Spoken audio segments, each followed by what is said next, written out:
வணக்கம் உறவுகளே. இன்றைக்கும் பார்த்தீங்கன்னா ஒரு அருமையான சமையல் காணொலி ஒன்று தான். என்ன காணொலின்னு பார்த்தீங்கன்னா நாங்கள் இன்றைக்கு மரவள்ளி கிழங்கு தான் நவிக்க போகிறோம். நாங்கள் தோட்டத்துக்கு போய் மரவள்ளி கிழங்கு வாங்கி கொண்டு வந்து அதோட நாங்கள் சம்பலை முடிச்சு தான் எல்லாரும் சேர்ந்து இன்றைக்கு சாப்பிட போகிறோம். இது ஒரு அருமையான காணொலியாக இருக்கும். வாங்க அப்படியே காணொலிக்குள்ளே போகலாம். பார்த்தீங்கன்னா நாங்கள் மரவள்ளி தோட்டத்துக்கு வந்துட்டோம். இந்த மரவள்ளி தோட்டத்தில் மரவள்ளி கிழங்கு நாங்கள் பிடுங்கி எடுத்துக்கொண்டே வீட்டை அவிச்சு எடுக்க போகிறோம். இப்படியே போய் நாங்கள் மரவள்ளி கிழங்க பிடுங்கி எடுப்போம். இங்கே பார்த்தீங்கன்னா இங்கே இந்த மரவள்ளி தடிகள் எல்லாம் நட்டுருக்குது. இதில் பூசணி நிற்குது. நிறைய மரக்கறி பயிரெல்லாம் இங்கே செஞ்சுருக்கணும்.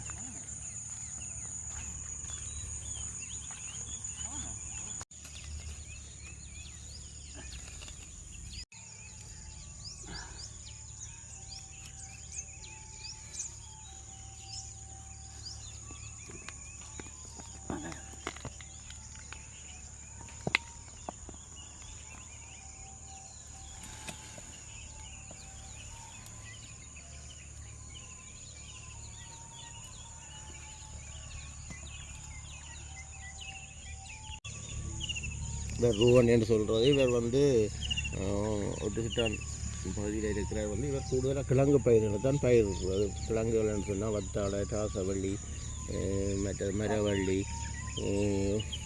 இனங்கள்லேயே நிறைய மரவள்ளி இனங்களை வந்து இவர் செய்திருக்கிறார். அதனால் எல்லாரும் கிழங்கு வேணும்னு சொன்னால் இவர்கிட்ட தேடி வருகிறார். இவர் பிரபரியமான ஒரு தோட்டக்காரன்.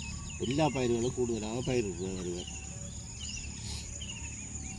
மரவள்ளி கிழங்கு பாருங்க எவ்வளோ பெருசாக இருக்குது. அந்த ஒரு கிழங்கு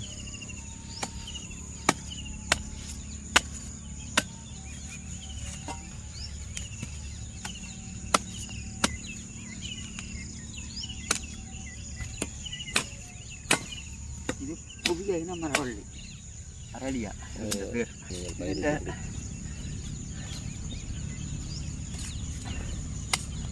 லட்சம் சொன்னால் ஒரு கட்டைக்கு 10-12 கிலோ இருக்கக்கூடிய மாதிரி இருக்கும். இதுண்ட தண்டுகள் தடிகள் எல்லாம் வந்து குரோட்டன் மாதிரி பச்சையாக தான் இருக்கும். சிவப்பு நிறம் ஒன்றும் கிடையாது. கிழங்கு நல்லா மாப்பிடிப்பு டேஸ்டான கிழங்கு. அண்டாவரத்தில் இருந்து கொண்டு வந்த கட்டை இது. இதுன்ற பேர் அரளியா. அரளியா ஒரு இனம் என்ன?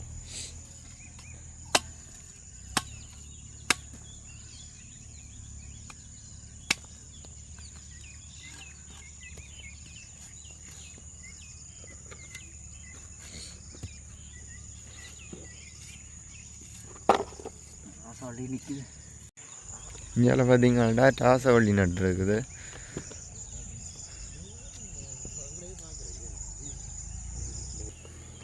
பாருங்கள், ஒரு மரத்துலேருந்து பிடுங்கினது 7 கிலோவுக்கு மேலே வரும். மற்றது இவர் வந்து கட்டங்கட்டமாக வந்து பயிரிடுறது கூட. மரவள்ளிகளை வந்து எல்லாம் சைஸாக வச்சுருக்கிறார். ஒரே தரத்திலேயே வச்சு ஒரே தரத்தில் பிடுங்குறதுன்றது இல்லை. சின்ன சின்ன கட்டைகள் எல்லாம் வச்சுருக்காரு. நிறைய பாருங்கள், இது பிடுங்குற பருவத்தில் இருக்குது. அடுத்தவங்க சின்ன மரவள்ளி நிற்கிது. மற்றவங்க பத்தை நட்டுருக்கிறார் பாருங்க. மற்றது இங்கே ராசவள்ளி பிடுங்குற பருவத்துக்கு வந்துட்டது. அடுத்தது இங்கே ராசவள்ளிக்கு பாருங்க.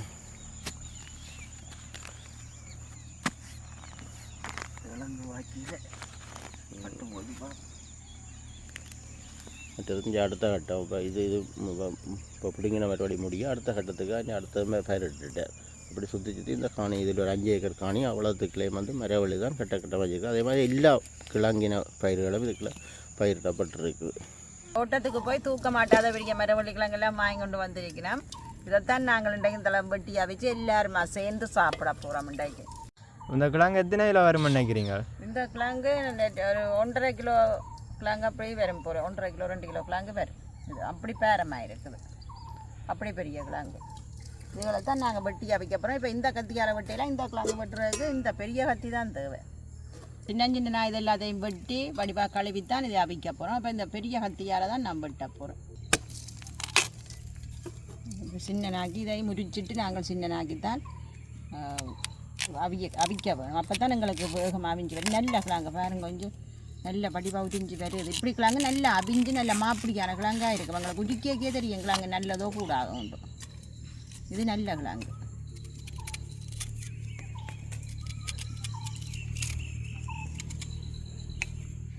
இது எப்படி ரெண்டாக்கி தான் போட போகிறோம். ஜனங்களுக்கு வேகமாக அவிக்கும். பெரிய கிழங்குகள் நான் ஒரு கிழங்கு அவிச்சாலே காணும் போல அழகு உங்களுக்கு கணக்கு எல்லாரும் கன பேர் சேர்ந்து தானே சாப்பிட போகிறோம். அப்போ பிரச்சனை இல்லை. ஆனால் ஆசையாக இருக்குது கிழங்கு. அப்படி நல்ல கிழங்கு இங்கே ஈஸியாக உறிஞ்சி வருது. ஈஸியாக உரியுது. அந்த அவியாத கிழங்கு மாப்படி இல்லையண்டா உரிக்க கொஞ்சம் கஷ்டப்படும் கிழங்கு. கையும் போகுதோ தெரியாம மரவள்ளி கிழங்கோட.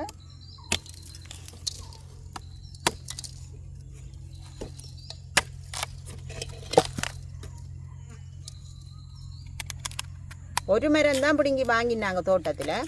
இந்தளவு கிழங்கு வந்துருக்குது. இன்னும் அந்த தோட்டக்காரரை நாங்கள் பாராட்டோம். இது மற்றது இப்போ வந்த மரவள்ளின்னு சொன்னார். ஒரு இது குறைவுன்னு சொன்னார். இந்த மரத்தில் வந்தது ஒரு அடியில் பார்த்தீங்கன்னா 20 கிலோ கிட்ட வரும்னு சொன்னார் மரவள்ளி கிழங்கு. அப்படி மரவள்ளி இப்போ வருது தானே. கைப்ரெட் நாங்கள் புதுசாக வருது தானே. நாங்கள் சின்ன மரமாக பார்த்து தான் பிடிங்கி கொண்டு வந்தோம். 20 கிலோ கொண்டு வந்து நாங்கள் என்ன செய்கிறது? இதே கணக்கத்தான்.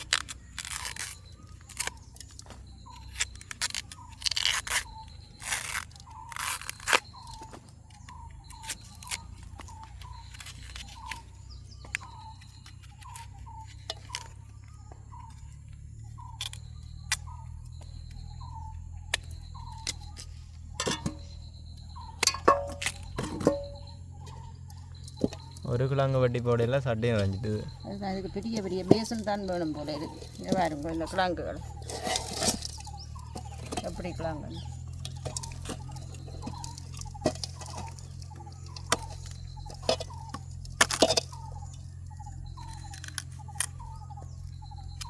காயில் வச்சுட்டு வெட்ட போகிறோம். துண்டு துண்டாக போகிறோம்.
நாங்கள் இப்போ எல்லாத்தையும் கழுவி எடுக்க போகிறோம். வடிவாக உரிச்சிட்டா இனி தண்ணி விட்டு நல்ல வடிவாக கழுவுவோம்.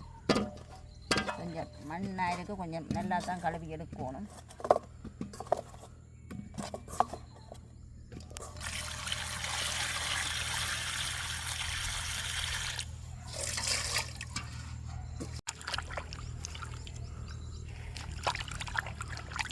ரெண்டு தரம் கழுவி எடுக்கணும். மண்ணாக தான் இருக்கு. ஒரு கலராக இருக்குது. செம்பாட்டு மண் தானே. கொஞ்சம் ஒரு கலவு வந்துருக்கு.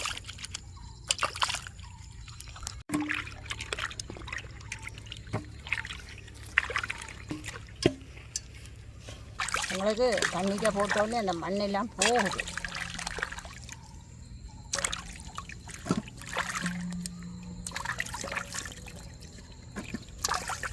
நான் தண்ணி ஊற்றி 2வது தரம் ஒருக்கா திரும்ப கழுவ போகிறோம். ஒருக்கா கழுவி எடுத்துட்டேன். திரும்ப ஒருக்கா கழுவினா தான் நீட்டாக இருக்குது.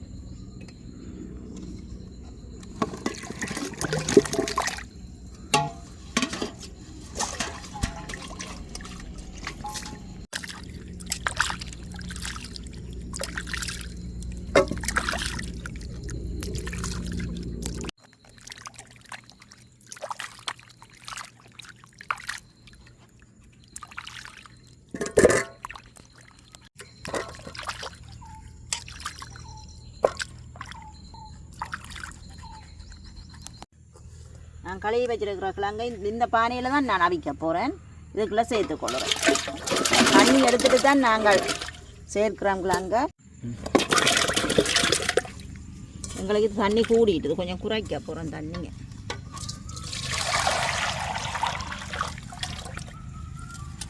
கிழங்குக்கு மேலே இப்படி தண்ணி நின்றா காணும். கிழங்கு அவிகிறது கிழங்குக்கு கொஞ்சம் மேலே தண்ணி நின்றா காணும். நான் இதுக்கு தேவையான உப்பை சேர்த்து கொள்ளுறேன். கொஞ்சமாக மஞ்சத்தூள் சேர்க்கிறேன்.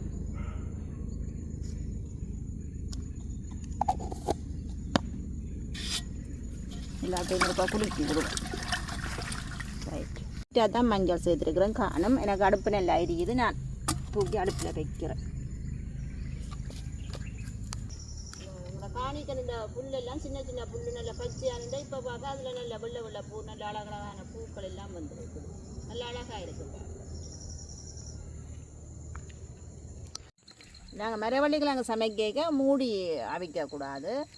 நாங்கள் திறந்து விட்டு தான் இதை சமைக்க வேணும். மரவள்ளிக்கிழங்கு எங்களுக்கு கிழங்கு நல்லா அவிஞ்சிட்டு தண்ணி கொஞ்சம் கூட இருக்குது. படிக்க போகிறோம். தண்ணி அப்படியே தூக்கி வச்சு கிழங்கு அவிஞ்சு வர இருண்டும் போயிட்டு இருண்டுட்டுது.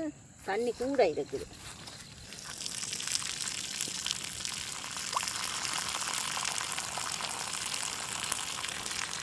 நாங்கள் அவிச்ச மரவள்ளி கிழங்கெல்லாம் எடுத்து வைப்போம்.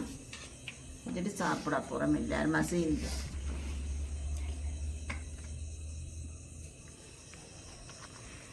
கொஞ்ச நேரம் அவிச்சு ஆற விட்டு நாங்கள் ஆறட்டும். ஆற விட்டது இந்த வாழையில மூடித்தான் ஆற விட்டு நாங்கள் வாழையிலையும் சேர்ந்து அவிஞ்சிட்டு எங்களுக்கு.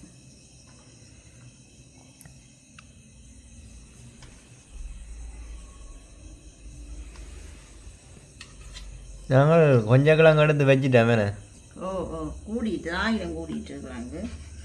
கூட வச்சா சாப்பிட்றது ரெண்டும் போச்சு. இது வீட்டுக்கு இருந்தால் சாப்பிட போகிறோம். எங்களுக்கு இது அவிச்சு கீழே இறக்கிக்குள்ளேயே நல்லா இருந்துட்டு. நாங்கள் 2 சம்பல் செய்திருக்கிறோம். இந்த சம்பல் நாங்கள் பழமையில் செய்கிற சம்பல் மாதிரி தேங்காய் பூ சேர்த்து செய்திருக்கிறோம். இதில் கொஞ்சம் கொஞ்சம் வைக்கிறேன். விருப்பமான நாக்கள் சாப்பிட்டு கொள்ளட்டும்.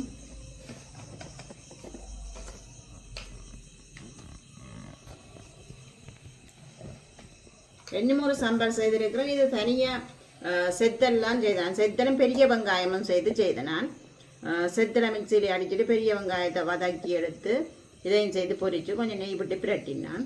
இந்த சம்பலும் செய்திருக்கிறேன். இதுலேயும் கொஞ்சம் விருப்பமானாக்கள் இது விருப்பமாக அதை சாப்பிடட்டும்.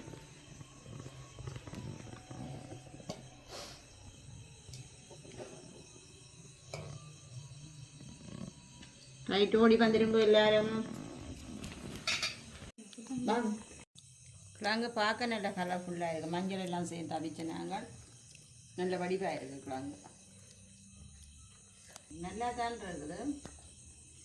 சம்பளோட சேர்த்து சாப்பிட உரைப்பும் கணக்காக இருக்குது. இந்த சம்பளுக்கு உரைப்பு கணக்காக இருக்குது. நான் அதை இன்னும் சாப்பிட்டு பார்க்கல. கலரை பார்க்க பயமாக இருக்குது. மழை நேரமாக இருந்தால் இன்னும் நல்லா இருக்கும். சுட சுட கிழங்கு சாப்பிடுறது.